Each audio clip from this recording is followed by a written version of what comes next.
Hello everybody, and today we're going to focus on a wet technique. We're going to produce two paintings. I've got image 1 and image 2, and before we'll get started, we'll work out, we'll warm up and do some of the color samplings and warm up on how to work on the wet surfaces before we approach bigger painting. So the paper in front of me is going to be my practice paper for some exercises, okay? I will also need a big wash brush today, maybe a couple of sizes of synthetic brushes, so a bit more stiffer brushes than a mop brush, and maybe a flat brush for quick application of paints then, okay? So first of all, let's have a look at some of the colors on our image number 1. We have some sort of bluey gray color, maybe bluey violet gray color. Then we have Julia, very sorry. I have got screens of everybody else, but my screen with you is completely blank. Is it just me or? Yes, it is. I think so. So let's mix some of the bluey grays, violety grays. Let's mix some of the greens together, because when we paint wet on wet, we already need to know all our colors, and they need to be quite handy, quite quick to us, quite saturated in pigment. So that will be very, very important. One of the first things you need to do with wet and wet is to know what colors we're going to go for. So I'm going to use my smaller flat brush just to see the colors better. I think that just testing of the colors is a little bit better with my flat brush, but any other brush will be totally fine. So I'm gonna go for one of my blues. I think I'm gonna go for maybe indigo. Okay, I think that's quite a good color here. Okay, so if I'll go for stronger, fresher color like azure or ultramarine, I think that might be a little bit exaggerated. Maybe for the next image we might have some stronger, fresher colors, but for the first one we'll keep it a little bit more into the grays and violets for blues. So this is my fresh violet. Okay, and now I'm going to mix them both, well, separately. I'll mix my, well, I've got some violet. I'll mix some violet and black, Payne's gray or ivory black or any other black you might have. So it doesn't have to be very dark for the moment, but that's the difference between a fresh violet and a gray violet. Okay, of course I can make it very, very solid dark, but probably on the screen you're not going to see it. It's going to make it, but that's the same color. It will be gorgeous when we'll start painting on a wet surface. It's extremely important that we pick up slightly darker pigment, so our colors will dry out, well, not going to dilute and stay very light. But so far we're just testing them out. Right, so if I'll go for some more indigo and a dab of black, so then we'll see a little bit more of a gray version of indigo. And again, I can just make it a tiny bit more darker, so I know it's very easily could be applied to make the color quite solid. Okay, quite dark. Okay, so that's reasonably straightforward. So that will be our background, our color for the sky and our color for the mountains. And where we have white for the mountains, we're going to have loads of white spaces preserved. And before we go into any other colors, let's just play with them, with these colors on a wet surface. Well, it's easier to handle a smaller number of colors, okay, in between. It's rather than thinking about warm colors, cool colors, these colors, those colors, and painting them all together. So what I'm going to do next, I'm going to paint a little section of my paper, maybe just somewhere here. just a little like little box of water. And I just want to test my colors. So if I'll use one of my round brushes and just go in any of these pools of paint, can I just do some strokes? Okay, it means that my water is, my square is, I need much more water. It's already drying quite quickly.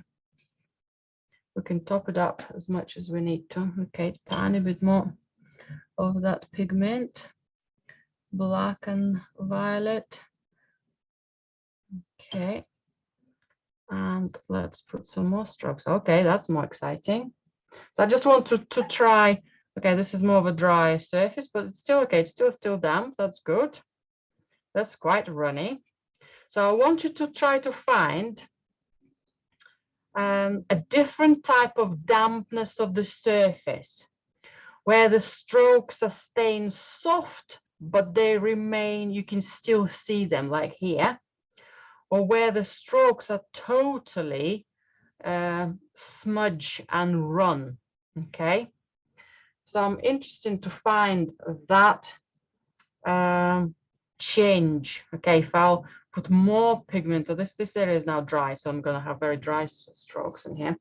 So I can put tiny bit more water here again. So it's that balance of how much water do we have to have on the paper.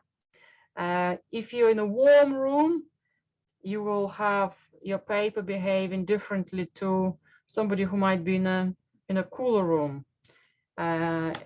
If there are loads of damp in there, that will be again behavior slightly different. Slightly different paper will behave slightly differently. Now, if my paper is very wet, I'm also going to try to use my brush.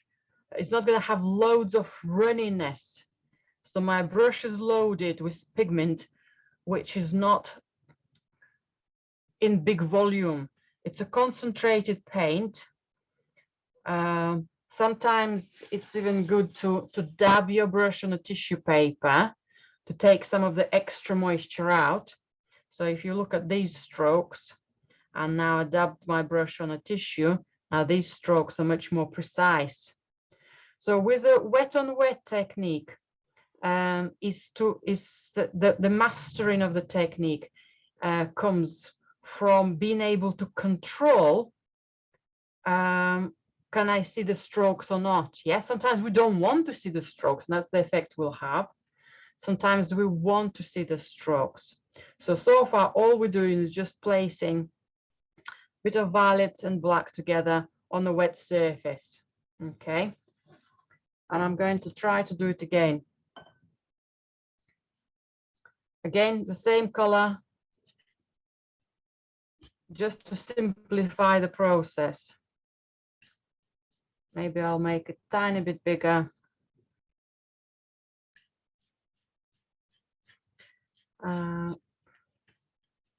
If we were to paint the big picture, making it all wet, it doesn't mean that it's going to stay, the picture is going to stay wet quite quickly. Yeah.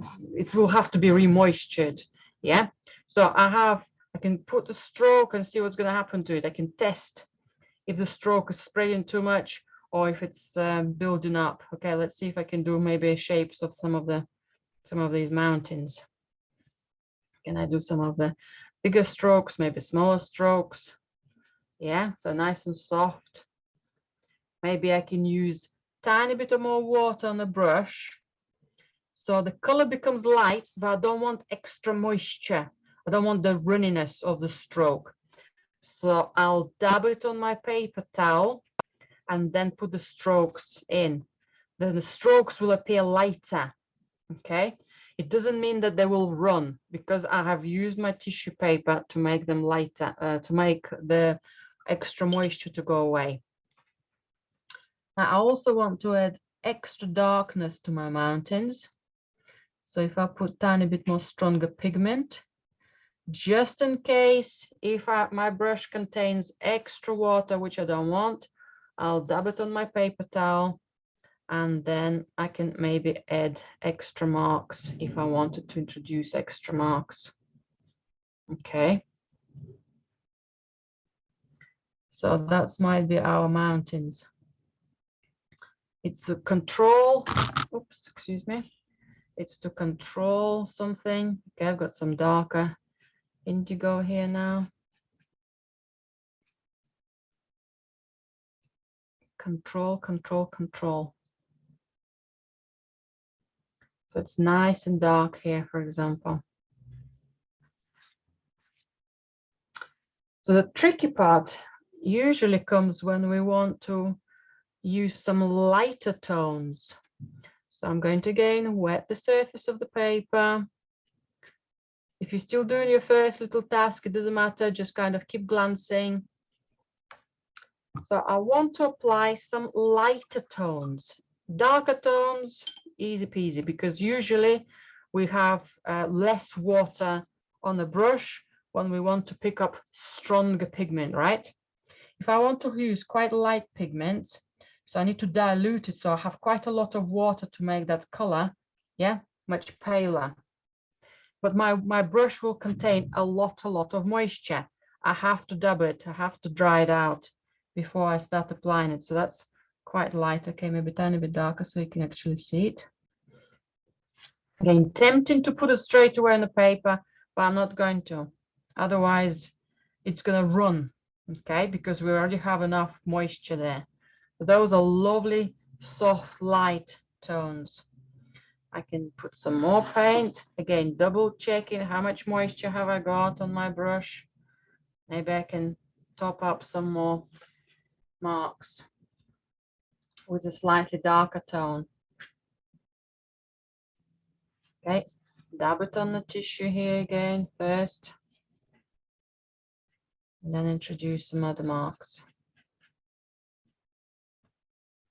Okay, over kind of going back into our initial strokes with wet on wet technique is not often recommended, because you're going to ruin that softness of it. It doesn't mean that you can't. I say everything is super soft here, gorgeous light tones, but I need more sharpness in here. Now I know my white surface was wet, it's probably drying. I introduced the pale grays that kind of kept it staying damp. So I still need to dab my brush on the tissue paper before I put some extra strokes. Otherwise, again, things will go too runny. Okay, if your strokes become too strong in contrast, it means that your paper dried too much. So I'm going to make some quite strong. Let's have a look. I don't want them to go too dark. Okay, that's a bit better. So if I wanted to have some marks, okay, but I also don't want to keep some of my marks coming out a bit too similar. Maybe I need to vary some of my marks. Okay, this edge is a bit dry now. Maybe I need to combine a couple of marks together so they don't look too the same size, yeah? That's something to consider. So if I've got a group of them, maybe I can combine them. Okay.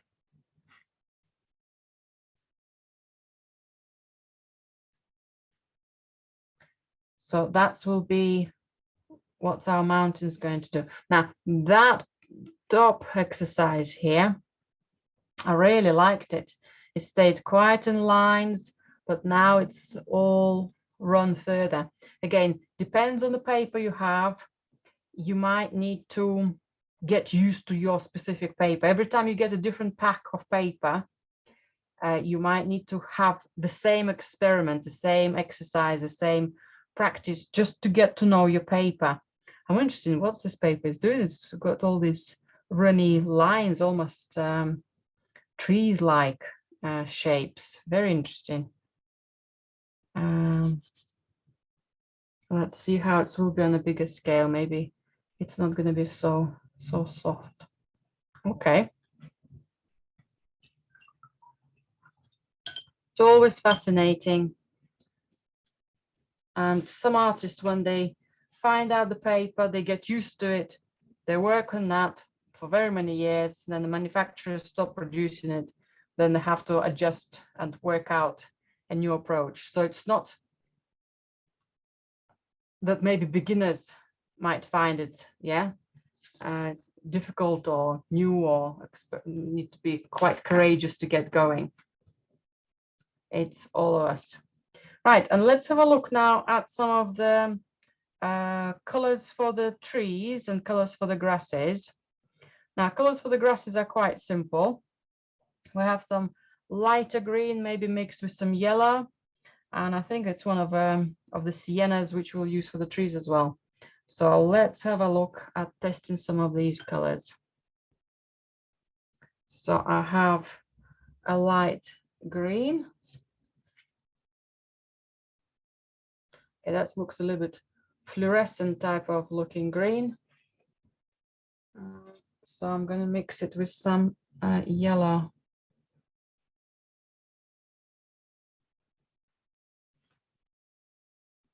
Let's mix green with a little bit of yellow.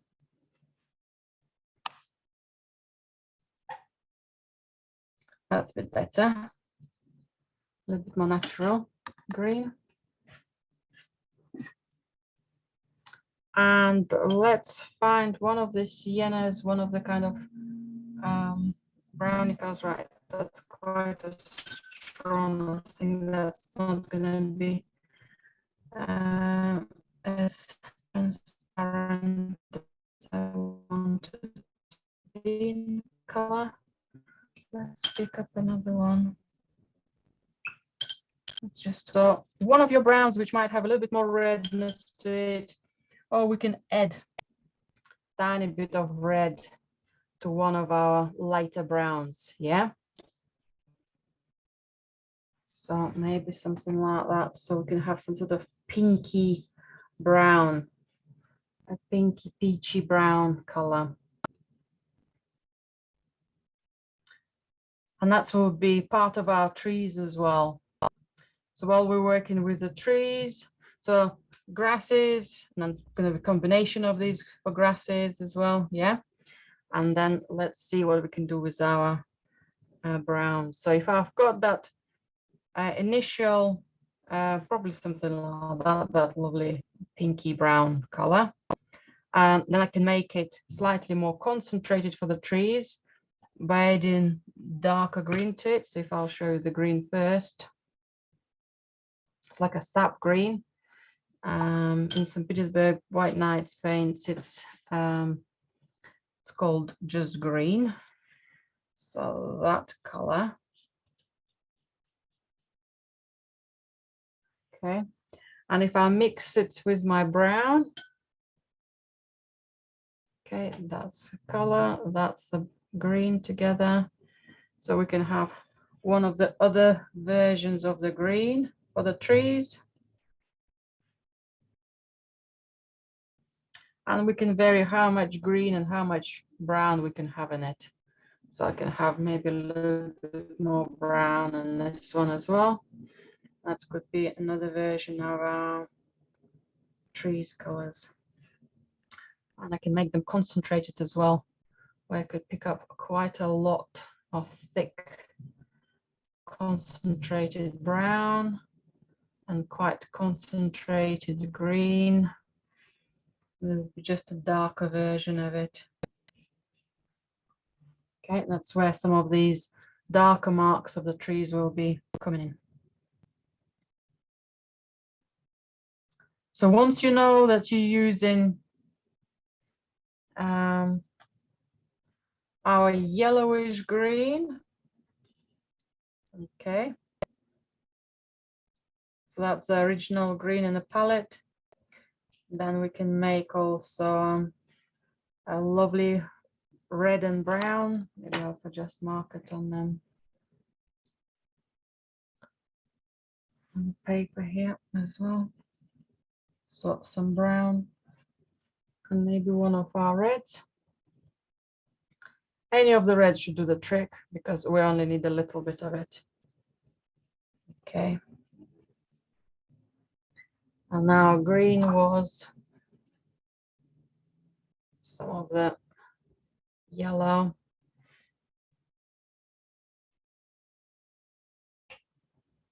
Mixed with the fresh green.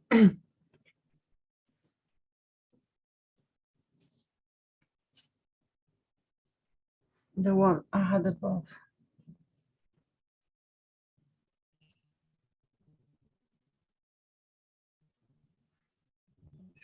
Just make it a tiny bit darker.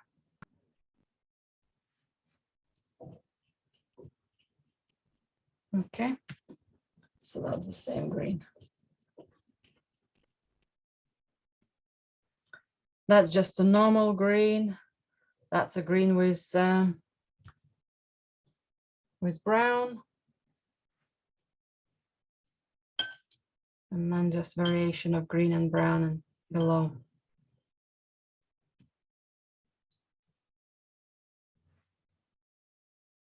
So that's going to be my fresh green.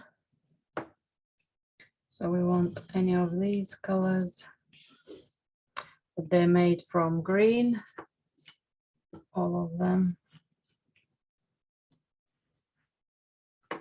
And some fresh brown.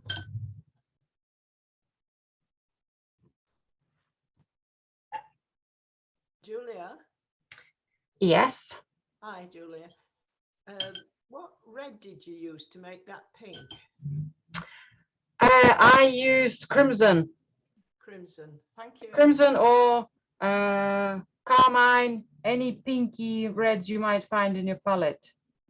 Right, thank you. Kind of close to magenta type of ones. Depends what type of paints you've got. Same as you. Okay, then yeah, then it will be carmine. Carmine. Yeah. Carmine. Yeah. Carmine, ruby, any of those will do. Yeah, got it. Excellent. But even if you put any other reds, even if you would have put more of an orangey red, would have been fine. We only need a little bit of redness in the brown, so it doesn't matter really. Okay.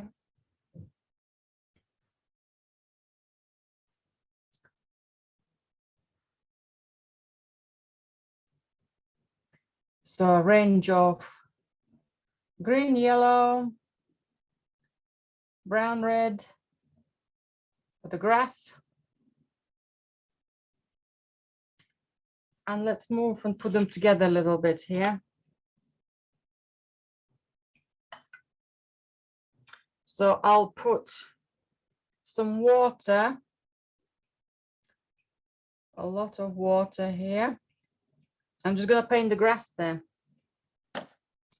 And I need to mix my color. It's quite a small block of area I'm going to be painting. So I have wetted first, otherwise it's going to be too runny for me to paint on top.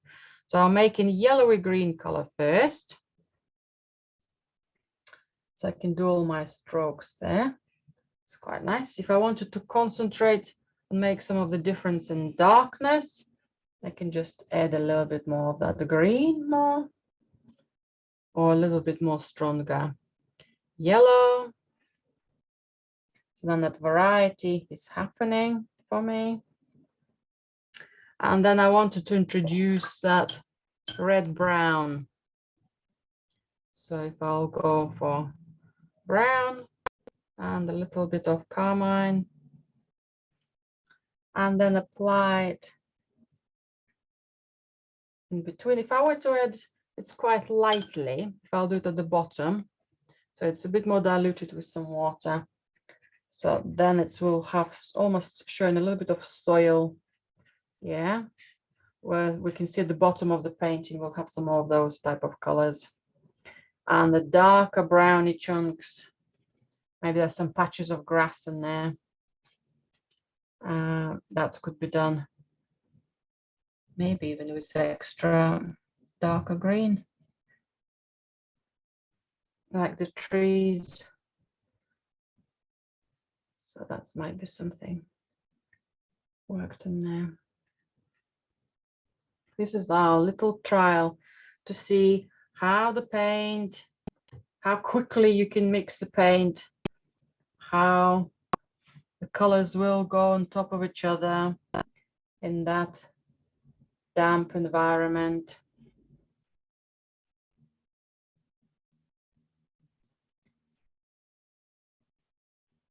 So we do different elements of the painting separately to give us time to take it all in.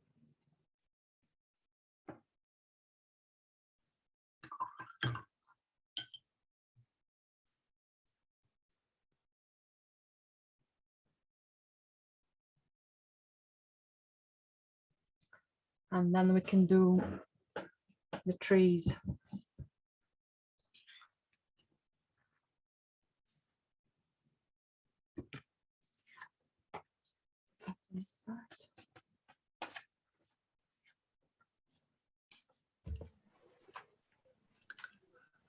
Julia, could I use raw umber for the brown? Of course you can, yes, yes, yeah. As long as you've got some sort of similar browny color, it doesn't have to be identical.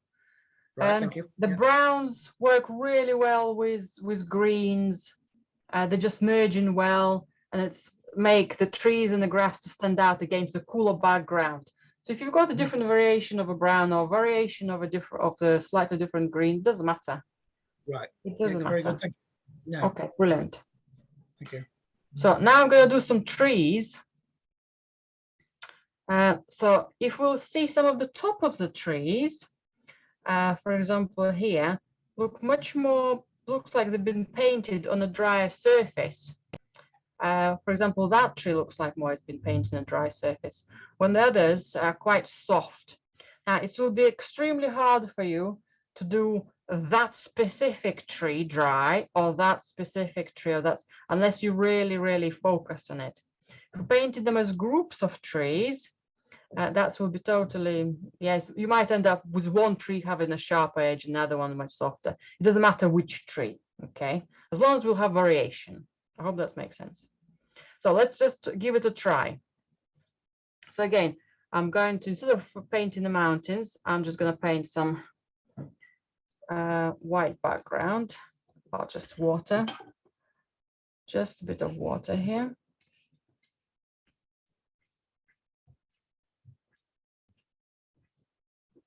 And I'll start painting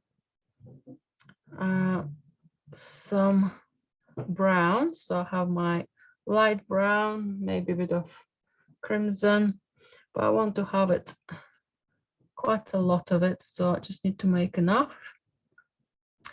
Now my initial colors, well, initial kind of strokes going to be quite big, so I want to do all of the trees as a big group.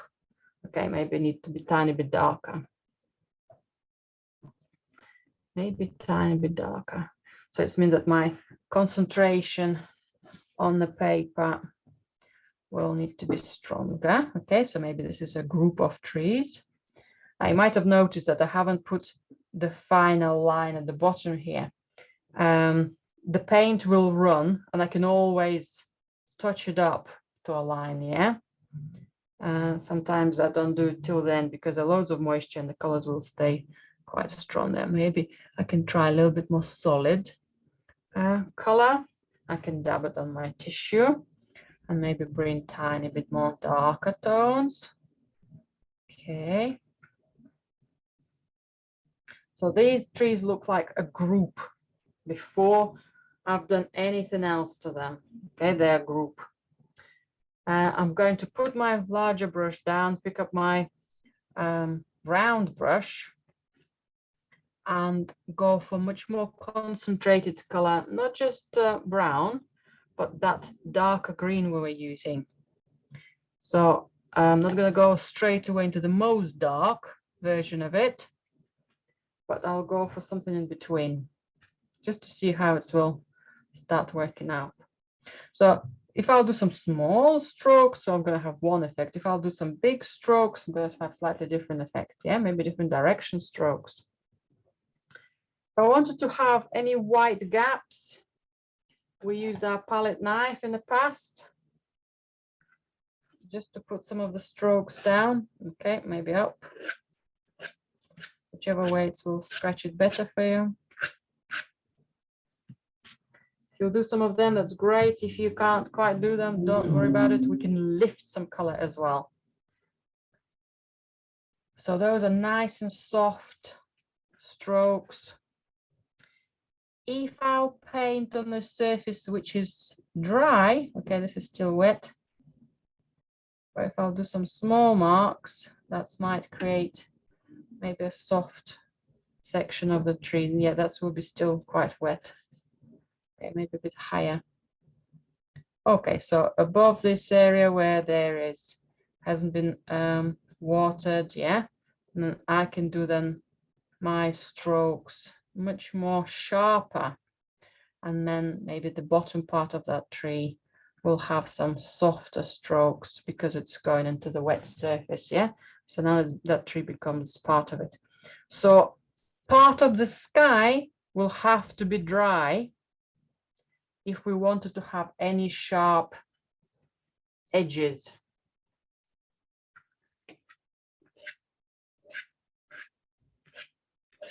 Don't overstress yourself if your lines are not white, if you can't do the white lines. If you want to practice them, it's almost as if we're lifting some butter off the toast. So it's not just scratching a line, we're trying to lift a little bit of the surface. So I had a lighter brown and red.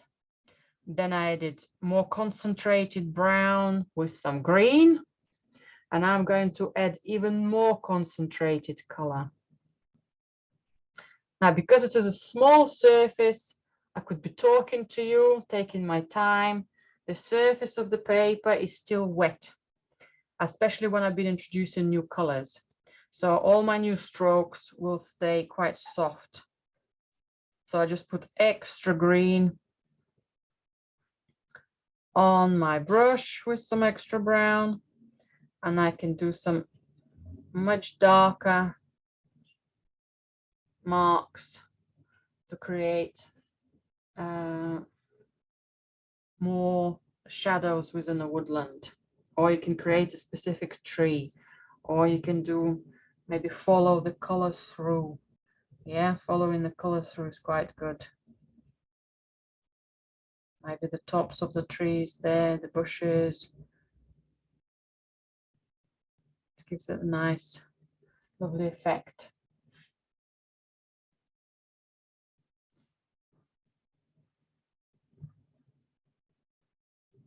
But you should have very little water on your brush. Very often I control how much water I have while I'm touching my palette. And then I know if I need to add more or if I need to use my brush to dry it on tissue. Okay, now I've just done a slightly darker tree and with a sharp edge as well. So these trees are going to be your variations of light and dark tones.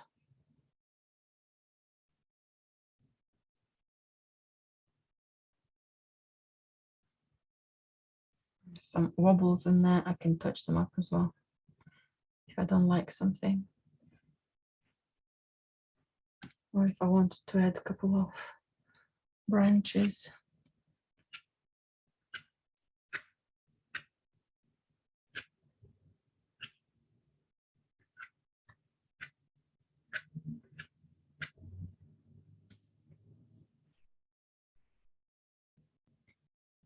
So at any point of the painting, if you stuck, let's say if you doing the mountains and I'm already finished them and I'm moving on to something else, just carry on with your mountains till you're happy with them, and maybe that's it for that piece of work. Okay, maybe you can do 2 skies and 2 sets of mountains today, and you can do the grasses and trees later on.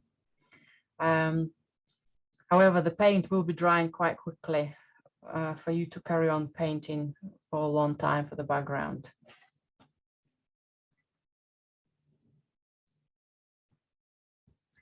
So you might be just practicing along me today, done the sky, happy with the sky, left it on a large piece of paper, and then practice separately elsewhere, some of the trees, some of the grasses, and then coming back when everything else is ready.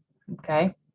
If you want to, if you're not happy with your different elements of the trees or grasses or any specific color, or it's not quite runny, or it's come out too runny, or it's too dry, that's repetition, repetition, repetition for us. Okay. Till you feel comfortable that you are in control. Certain areas of the work will end up much better than others. That's okay.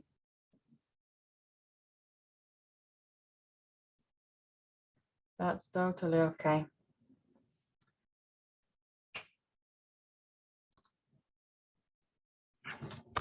Right, so let's have a look at a quick composition layout. Now, first of all, we have a diagonal line for our grasses. So it's probably starts almost like a third. Let's have a look if it will be more of a third, one side or the other side, maybe the other side, maybe that will be a third, yeah. Maybe just a little bit off the third, maybe just a little bit higher, somewhere roughly on the third on the left, and maybe a little bit lower towards the other side. This might give us a rough idea. So let's divide it into 3 sections, maybe roughly somewhere here, and it's gonna go tiny bit low. So just to show that grand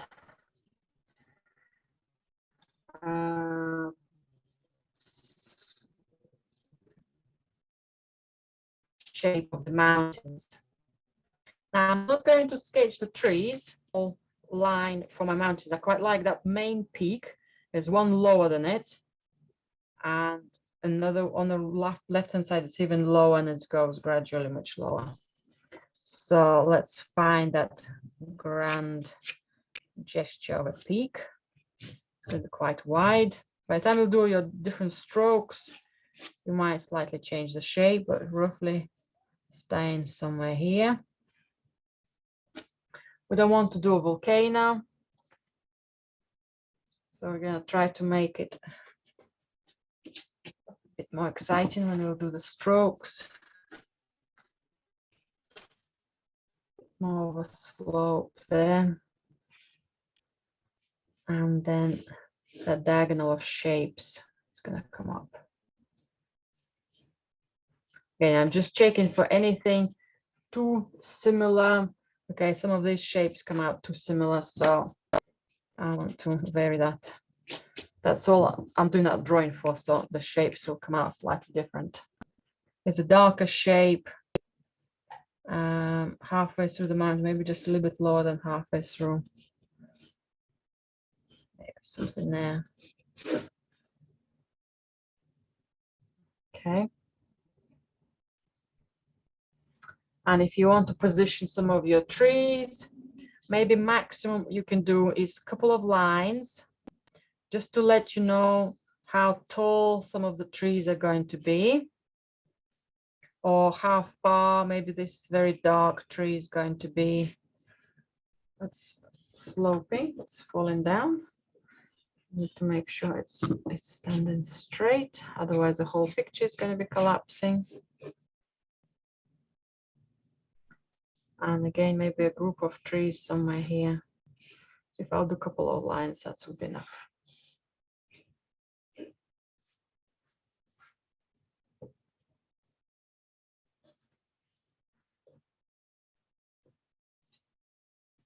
So we have the mountains lines going down, the grass is going down the opposite direction. They're both balanced in each other, and are also getting balanced by that the row of the trees. Lovely rhythm of the trees. Now, because the technique is quite fast, I would like you to watch my demonstration for the mountains, the sky and the mountains, and then I'll give you the time to do it. Okay. So then you've got an idea of what's happening. So first of all, I'm going to prepare some paint. I need to have quite a bit of violet and black. I can always make those colors lighter, but if I can pre-mix, so at least by getting them on my palette, I'm also making the paint in my blocks here wet. Okay, if I'll just move a tiny bit more here so then you can see a bit more of it. Okay, so nice violet and black. And next to it, I'm going to mix some indigo and black.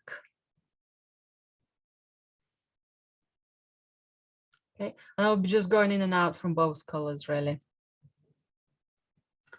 I can test it on a separate piece of paper, or I can test it on a tissue. Okay, that's solid blue. Okay, maybe that's a little bit more pale one. I'll be working on quite a large area, so I'll need to have quite a lot of that paint. So I'm just adding more water. I know these concentrated colors, but I need them to be fluently running across. So I'm ready for my sky really first. I can then give myself a little bit more time to do more work. So my first task will be, so I've done the paint. I'm going just to paint the sky. And I'm going to paint a little bit of water in between them. Okay, I'll paint the whole sky first with the water.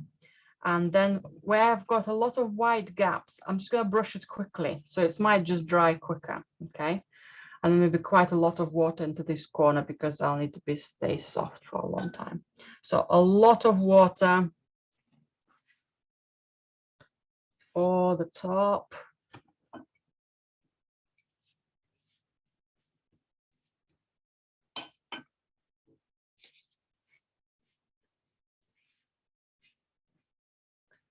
Okay, my brush is going now, not picking up as much water. It's going to stay all damp for the center of the mountains. I want to preserve quite a lot of white there. So that's all staying there. I'm not going anywhere over the grass line. So all of that one is wet. Now sometimes it's a bit of a pain to watch me doing that and you can't see anything. Okay, maybe a tiny bit more water for the top because it's probably already drying there. Just a little bit of extra. I can see paint is running, well, water is running at the bottom. I can just collect that. That's again all part of the wet and wet technique, collecting that extra moisture. And then I've got my big flat brush. I'll make the sky darker at the top. Gonna add a tiny bit more water. Gonna let it spread.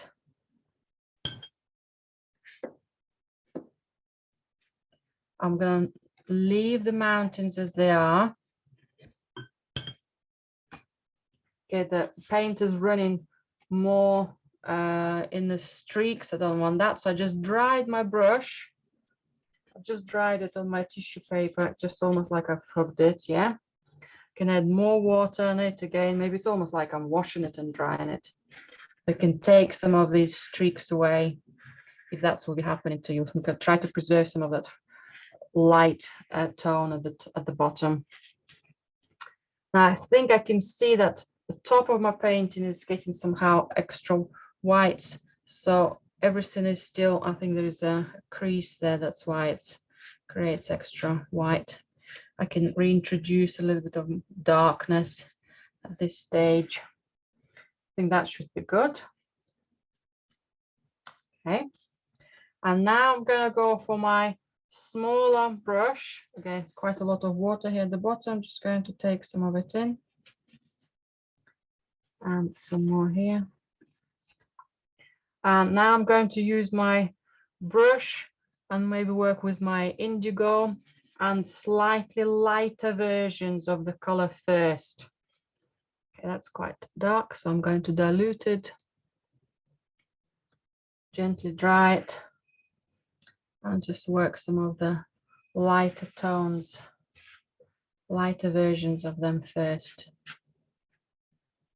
Okay, maybe top up a tiny bit more. Again, dry it. It's quite a wet surface for me here.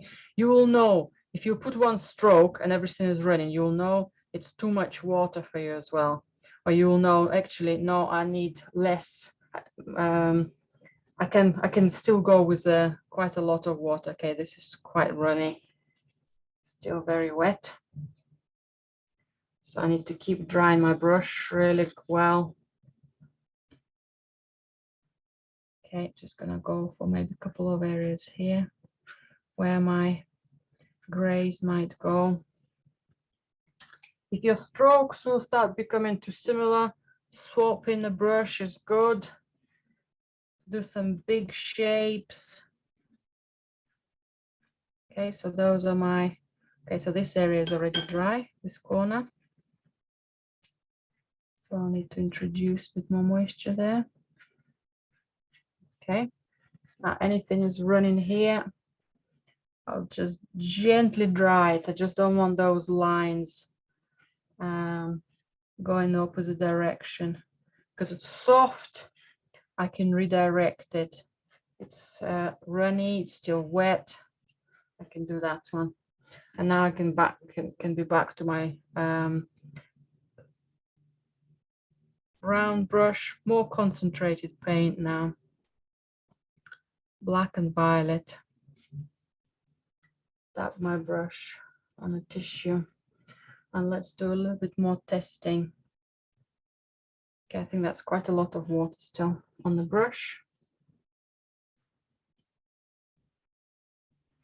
It's still a lot of water. Don't think it's on the brush now. It's still a lot of water on the paper.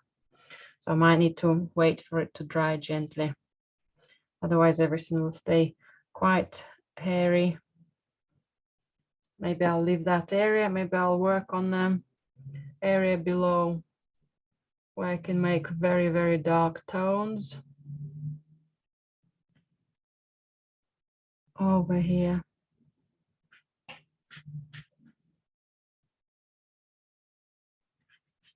Okay, so that's going to go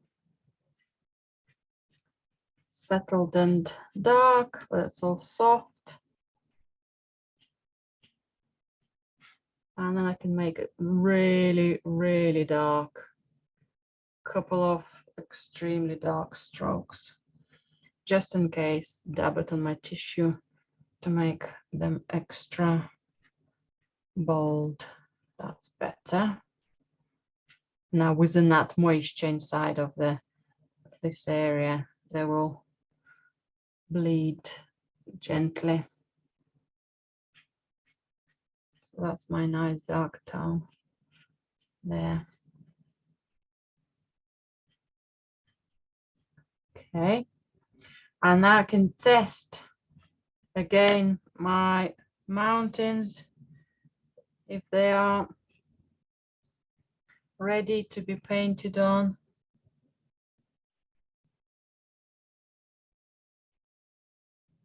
Okay, maybe a little bit too dark. Okay, I think some areas are already better than others, so I think I'm gonna go for it. Yes, that's it. So little strokes that way, this way. Let's do some playful marks. Let's do some larger shapes. Now that's a perfect surface. Now, if these ones are just a tiny bit more wet, I know they will settle in. Yeah, so you just have to find that biting point for your paper, for that moisture you have on your surface.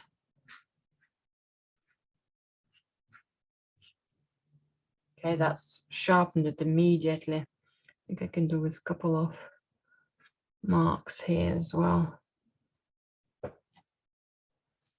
Yeah, it's almost like a little zoomed in area there, and then it just softened down.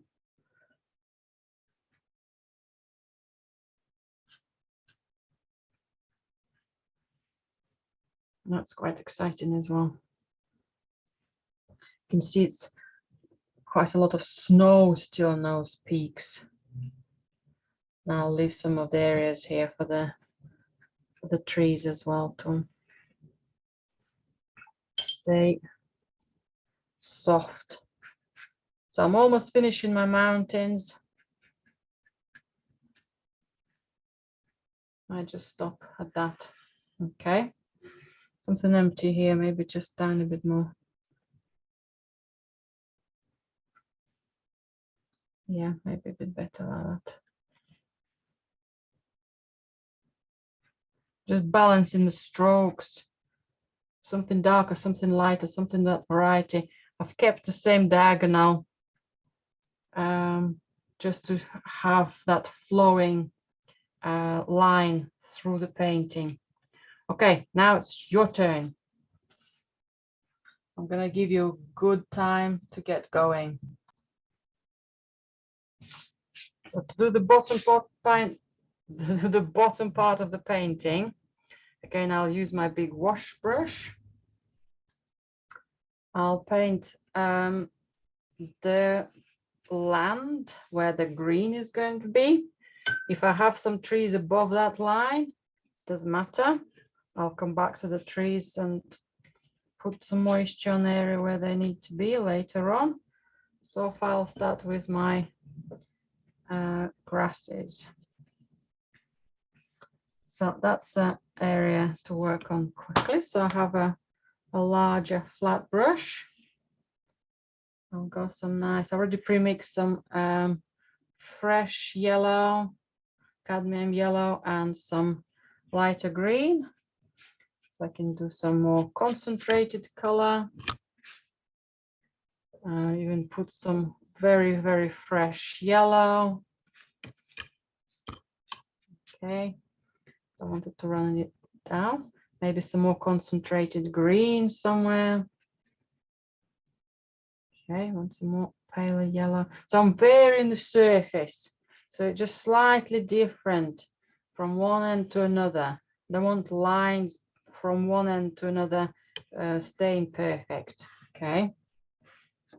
And in the foreground, I want to bring some warmth. I think I'll have a tiny bit of yellow with my brown. Okay, so I've got some paler brown here. Okay, and that's will be quite nice. Something here. Some of the paint is running beautifully. Some of it could be collected. Where some of the paint goes a bit more vertically, I might need to help it to continue going diagonally. And then we said we're going to introduce some darker tones. Right, so just a couple of droplets to be collected. So I need to keep an eye on them. And I'll use some more concentrated green and more concentrated brown together. And I'll just dab my brush on the tissue so it's not going to be very runny. And maybe I'll add a couple of, maybe the different imperfections in the grass, maybe those small shrubs, alpine, little marks, maybe some rocks covered with the grass. Not sure what they are. Some might be slightly narrower or slightly wider. Some of them might be a bit more clustered together. Okay, I think that's enough as well for me. If I want to sharpen them more, I'll have to wait for the surface to dry to do anything else to them. I think that's okay. Maybe so not going to be too similar to the one above. And I'll check that nothing is running. I don't want it to run down. So if it is, I'll just go and redirect it gently. Right.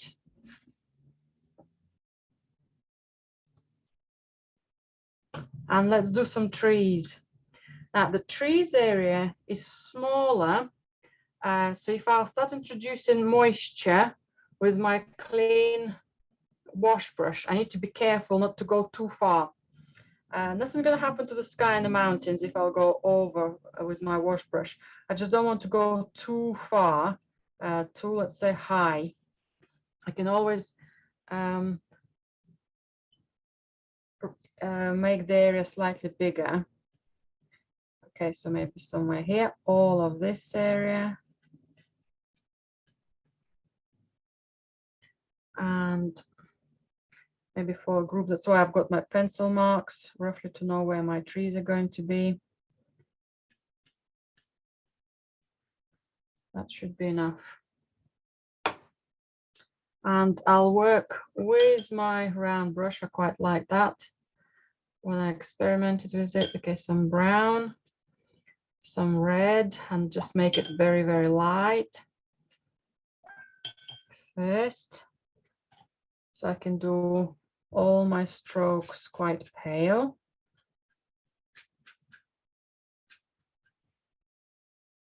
Okay. Some strokes gonna go higher. Again, I'm not quite touching my green, not because I want a gap there, it's because I can do it later on.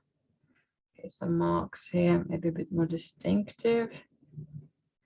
Maybe another group of trees here, nice and soft. I think I can go a tiny bit more darker as well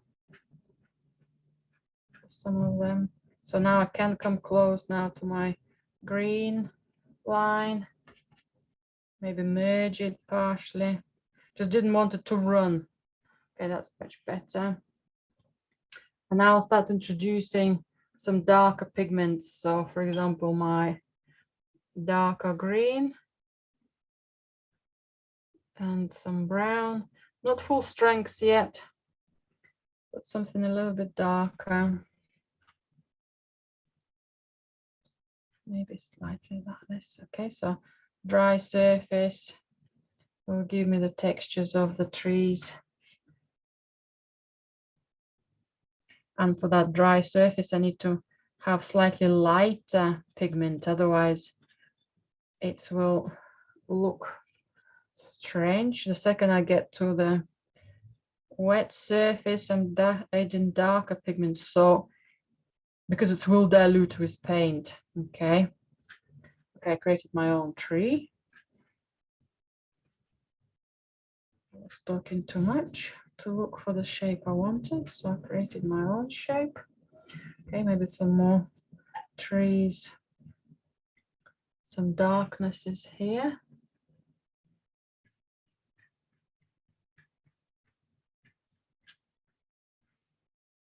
Okay, and maybe a little bit of scratching before that paint starts drying, before I add darker tones, even darker tones.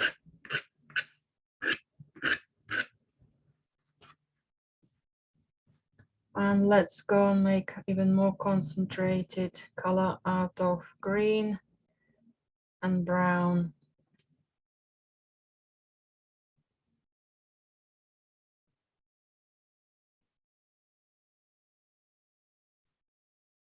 Okay, it doesn't quite come out dark enough, so I keep adding more tone. Okay, let's put a couple of marks. Gorgeous. That's it. That's a nice darkness for me. So I'm going to show some depths here.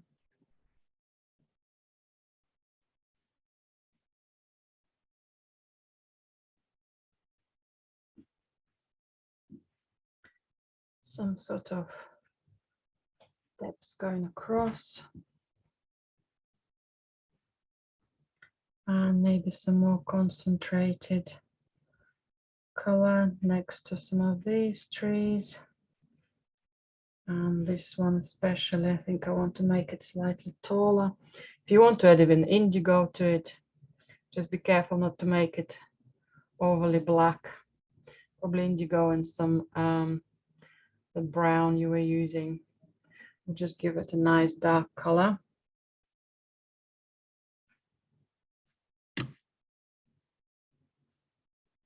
So a little bit more dry brushing on the top, not quite dry brush, but more the strokes you'll be able to see.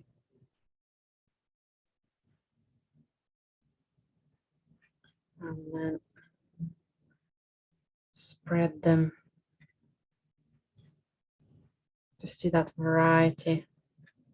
Got this big blob of light within my violet tone, so I'm just going to put something else there as well.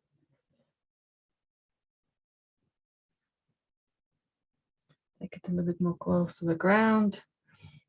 You can also see some of my reds and browns on the left hand side are not as dark. Just looks a bit too competing with my whites behind the mountain, so I think I'm just going to just introduce a little bit of darkness for some of them.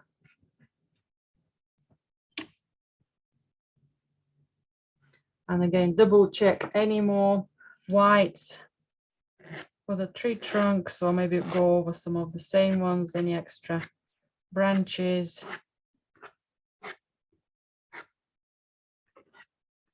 To unite the trees a little bit more as a group.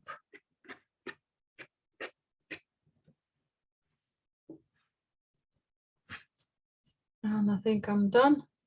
Might touch up parts of the bottom of that tree line. If I wanted to, let's say some of the trees to come a bit more forward rather than a line, I can use a small brush and drag the color into my grass. Drag that color a little bit more, but sometimes it's easier to do tiny bit of darkness coming close to the edge of our border with the grass and just touch up a little bit more carefully. Maybe in some places to do a little bit of outlining, or kind of almost creating shadows which continue further. I think that sharper line tells me that I can do maybe a tiny bit more sharper marks on some of these parts of vegetation. Remember where we're doing some of these marks of rocks or edges. I think that's might be quite nice. I might do a couple of my favorite grasses as well.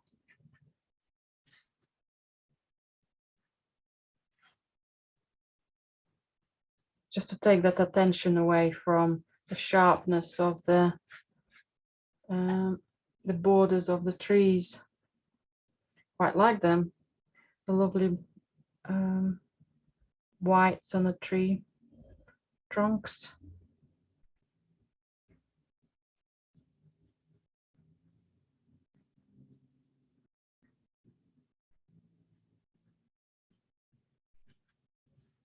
And I think I'm done here. Maybe another stroke.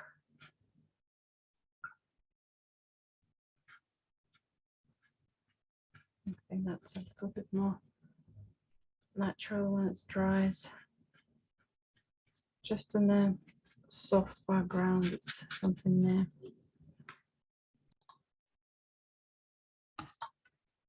Right, so we have now a second painting, wet on wet, of similar type of composition, slightly different, becomes a little bit more complex with the volume of mountains. Now, first of all, I have a very flat, we're kind of on the bottom of the valley, we're on a flat surface, so I have very little of the ground here. Second, so I'll divide it into a couple of colors, yellow and some brown in there. Then I have some hills, which have a lot of trees, so they still have loads of greens on them, kind of loads of cool green. Okay, maybe one of the hills comes a bit more lighter here. Again, that's more to allow me to put some of the overall shapes of the colors. And then I'm going to have another row of the mountains. Again, another key peak is going to be somewhere, probably a third into my painting, maybe a little bit more, third more here. and then slowly getting lower, maybe another feature, peak. Okay, and most importantly, it's how it breaks down into this big darker shapes in between. We can do that with a brush. Some exciting sky going on. So with a painting like this, where there are loads of colors, loads of varieties of things, I'll be mainly focusing on painting wet on wet. The rest of the colors will be just what will end up on my brush. Okay, if you feel like going for one red, then go for it. If you feel like one blue, another blue, be fluent and be quick with it. Okay. So I'm going to prep a little bit of my initial color for the sky. Just making sure that my brushes are clean. So I want some azure. I want some ultramarine. I'll have some pinks in there as well. Okay, that's all good. So I'm happy with that. So let's make, same as we've done before, let's make the top part of the painting all wet. I'm actually going to make it all wet to the bottom, to the land.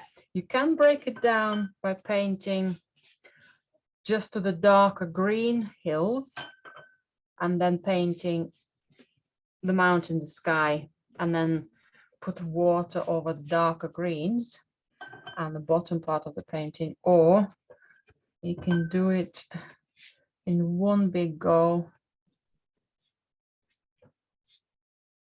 Okay, just checking that everything else is staying damp.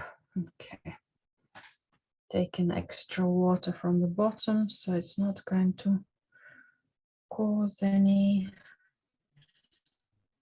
runniness. And I'll work quickly, maybe even introducing some of the color with my wash brush.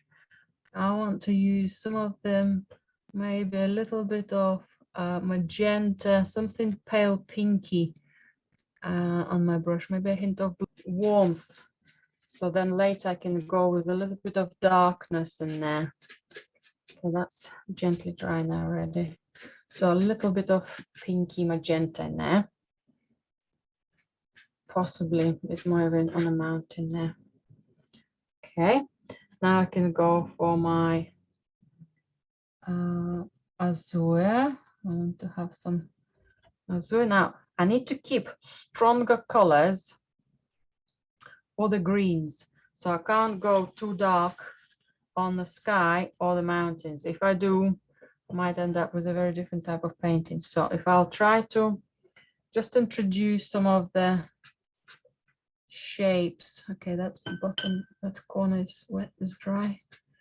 Okay, so some soft strokes of blue. I want to preserve some of my pinks. Okay, there's some sort of clouds in there. Okay, the areas are drying quite quickly here. Maybe I'll do a little gap between the clouds. Just painting a little gap. Okay. If you're not too sure, just have a variation of blues on your sky. I'm going to go for a tiny bit of ultramarine, but I need to soften, I need to dilute it.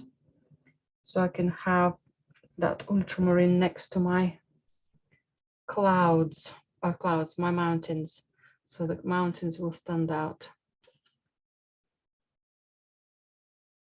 So I'm painting mountain by increasing the darkness of the sky. And then I can decide where the darker blue can spread elsewhere.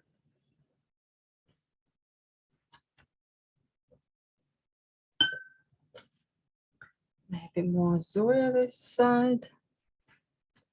Okay, that's quite strong. Just soften it.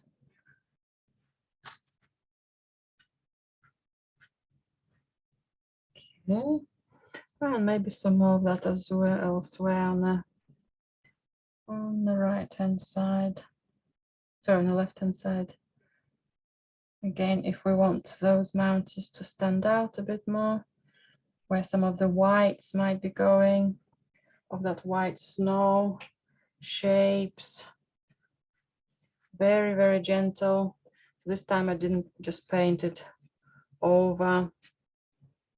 Okay, so some nice softness. At any stage, any of the dark colors running down, for example here, I just dampened my brush, dried it, and I can just collect the moisture. You will still have a soft edge, but don't have the extra runny lines going down. Okay, I'm ready to do my mountains. Just gonna double check it's they're not too wet. I think that's okay. I'm gonna add a small amount of black to one of my blues. I'm just gonna vary that blue by adding a bit of black, a little bit more fresher color, and work my way around. Let's test the darkness first. Okay, quite a lot of moisture, that's good. Okay, some pale bluey black. Okay, maybe some fresher blue. Maybe some large area for it to have a nice shadow for the snow. Maybe another shadow for the snow somewhere here. Okay, tiny bit too dark. Can always make it darker. Just want them to stay a little bit more soft at the background. Okay, maybe tiny bit more indigo or blacky blue. Quite like what the artist is doing, is just doing a little bit of dots, a little bit of dabs, creating a texture. I think that's might be too runny for me at the moment. I'll have to let it be for at this stage. Okay, let's just check this area. Okay, this corner is dry or drier.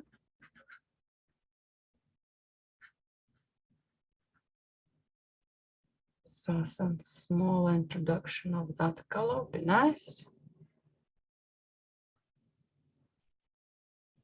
At any stage, if you need to pick up a bigger brush because the area start having loads of lines. Okay, I think this area just dried, that's all. Quite interesting. An inch away and it's all super damp and runny, and another area very, very dry already. Okay, I need something stronger in blue maybe for this section. If you find your own lines which you think are exciting, don't just feel like you have to copy the artist's work. I think what is going to happen now, I'm going to bring a tiny bit more water as my area below is drier. So the mountains has a lot of lighter tones. I think I'm ready to start adding some darks. Okay, maybe a bit more indigo.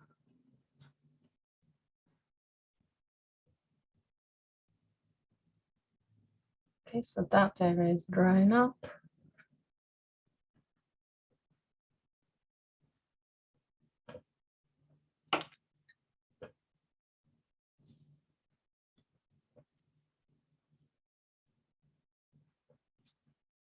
Okay, let's do that one now.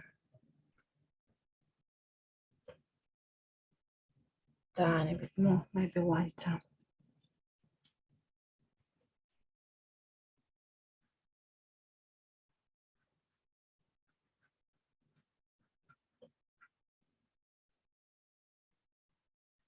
Okay, some of this is drying already quite quickly.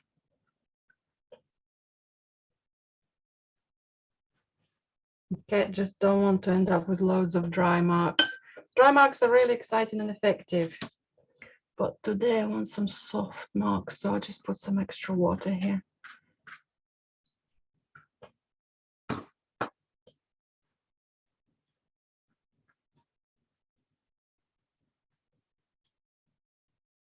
It is easier to paint with sharper contrast. That might be always what we want though.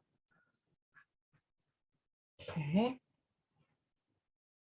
Some nice, lovely soft effects. I'm happy with that.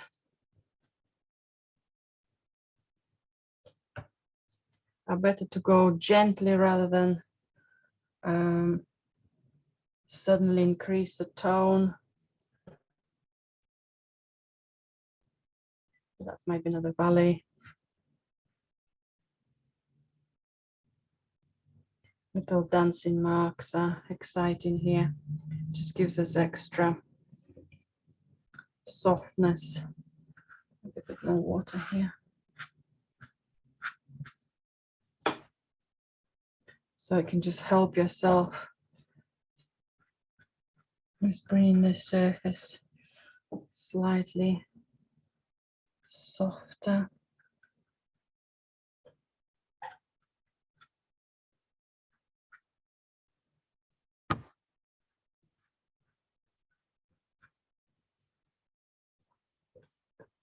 I'm preserving this area lighter because I want to have much darker tones right in front of it. So I think that's probably the maximum dark I'll go here. But I can do a tiny bit more darkness in the center. Okay, let's see if that settles. Don't want it to be too bold.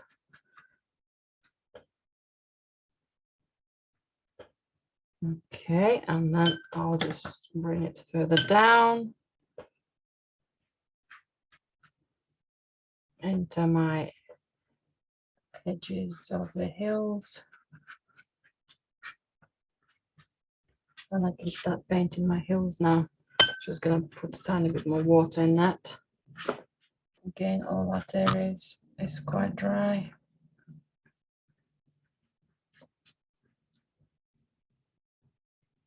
So I'll put some warms first. I can see some of the warmer greens, a bit of yellow and green, a little bit of olive green if you have one, or orangey and green. Any of the colors you might have under your brush, and you're happy to use them. I'll exaggerate them because by the time you bring cooler colors, they will stay much more, your warmer green will mix and become much more darker and cooler. Okay, I'm using some of the darker greens now. I think mixing it with a hint of brown, like in the previous painting, will be better. While everything is soft, I'll just introduce us gently. Marks, maybe a bit more overall soft first. I want to get real strong dark marks shortly. There will be more bluey. Okay, so I've got one green, and then I'll go for more concentrated green, maybe indigo and, yeah, indigo and green. First of all, diluted for the top here.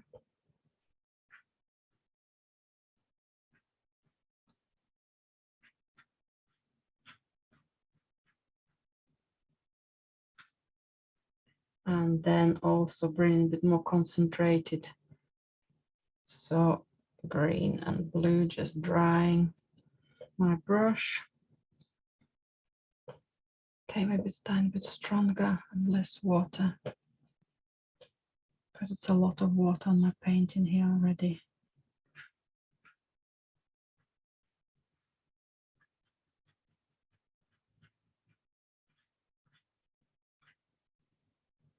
and almost as if I'm sketching. Soft lines will remain. Need to go for more blue, otherwise everything's staying green. My blue will mix with the greens there. It's almost like if I'm shading. Quite like all that. Again, if I'll go more blue and find those little edges.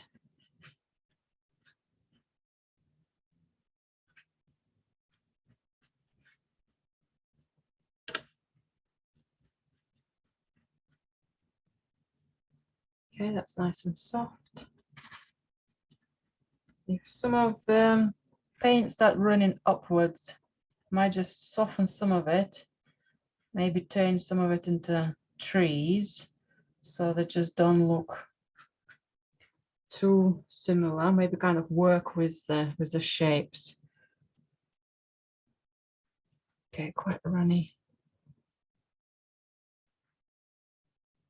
See how that's all settle in. So then it looks like, okay, that's a woodland.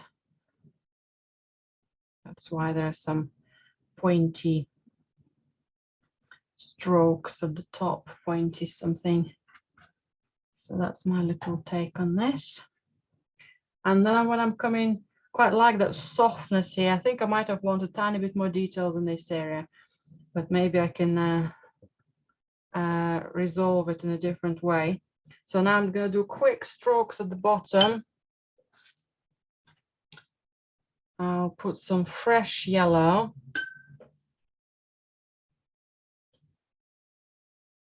So my hills are still damp, so they will merge quite easily. And that yellow is no longer fresh, which is totally fine. I can bring some more of it.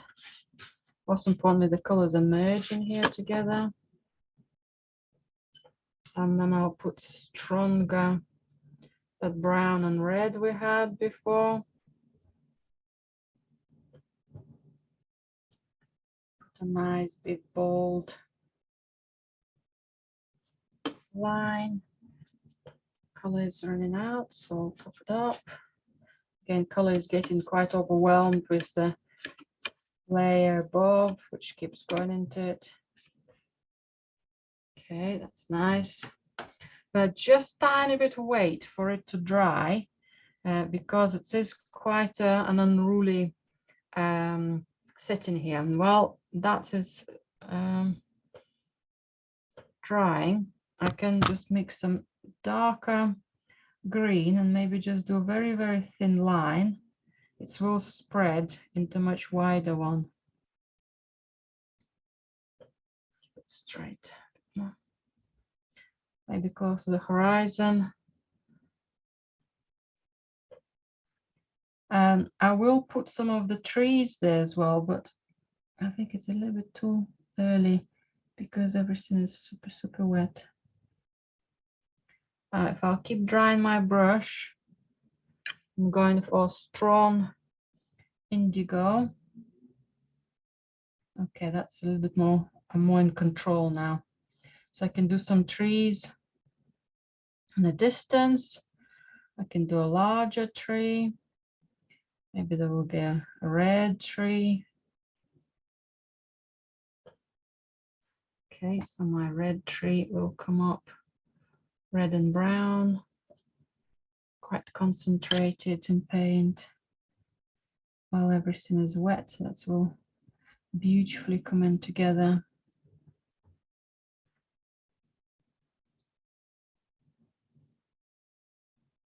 Okay, any more of those trees?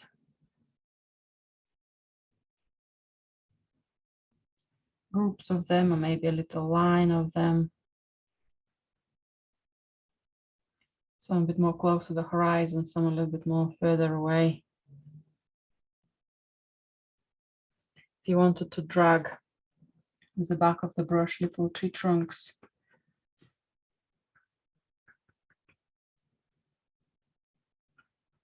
I'll do a big tree if I've got my tree trunks so quick, so close.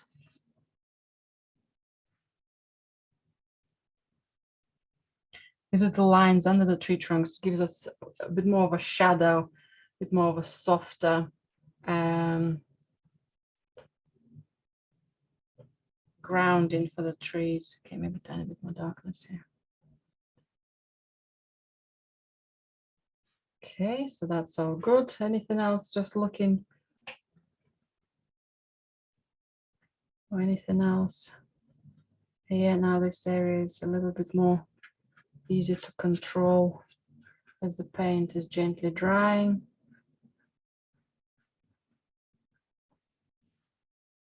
Okay, that's nice slope. And I think in this area, I think I'm going to put a couple of birds. I think I'm going to use a slightly grayish color, maybe a bit of violet and red, maybe something else in there. Just need to make sure that that area is really, really dry. So if everything else is soft, I'm going to put a couple of big birds on that edge. Now, I think this area is also reflected on my camera, just realizing that. But if you wanted to make something tiny bit darker, you can do it as well. So let's say if I'll put just a couple of extra marks on a dry surface.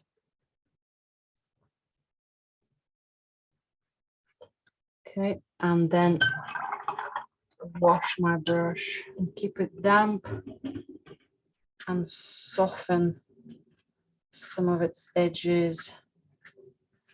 I think that will balance my lights better.